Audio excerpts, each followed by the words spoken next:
Beneath our feet, an invisible river flows, not of water, but of electricity. These are telluric currents, silent streams of energy pulsing through the Earth's crust and ocean floors.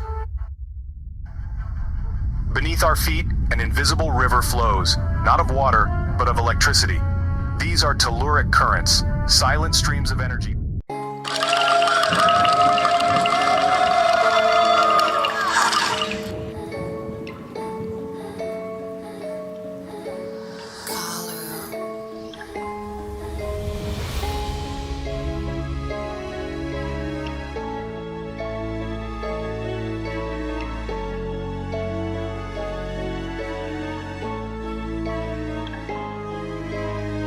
Here at Mount White Stone Arrangement, this sacred space's impact on current flow.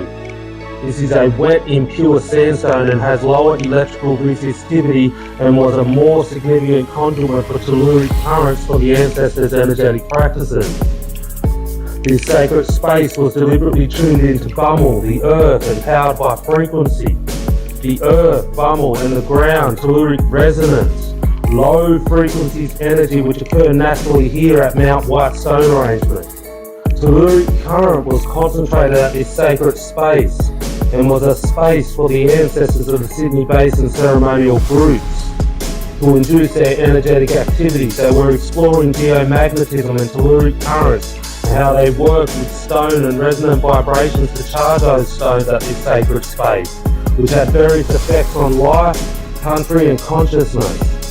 They studied and engineered energy, and this is thousands and thousands of years of recorded science, that this sacred space can become closer to be understood and the effect of this sacred space on human consciousness.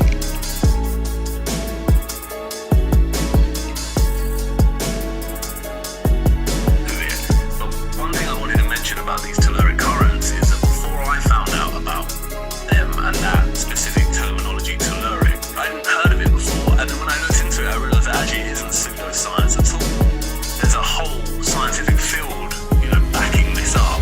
There's loads of evidence, and the scientific papers explain that there's about 32 mechanisms in which these telluric currents work. Primarily it comes from, things like lightning, storms, but then also the cosmic rays to it.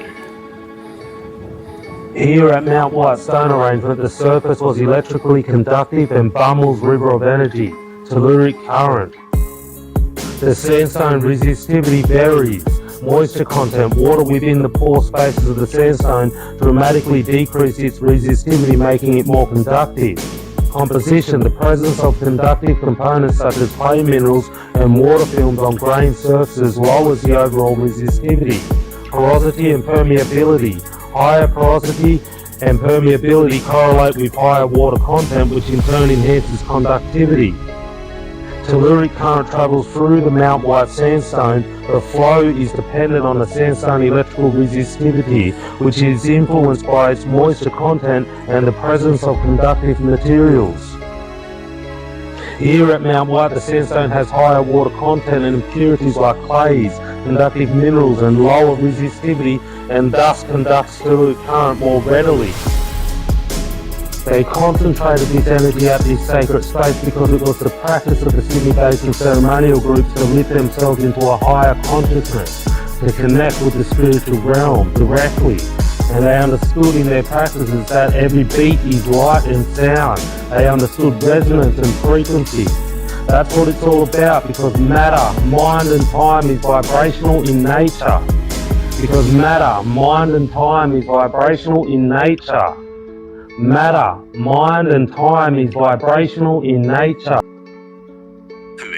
But one thing I wanted to mention about these telluric currents is that before I found out about them and that specific terminology, telluric, I hadn't heard of it before. And then when I looked into it, I realised that actually it isn't pseudoscience at all. There's a whole scientific field, backing this up.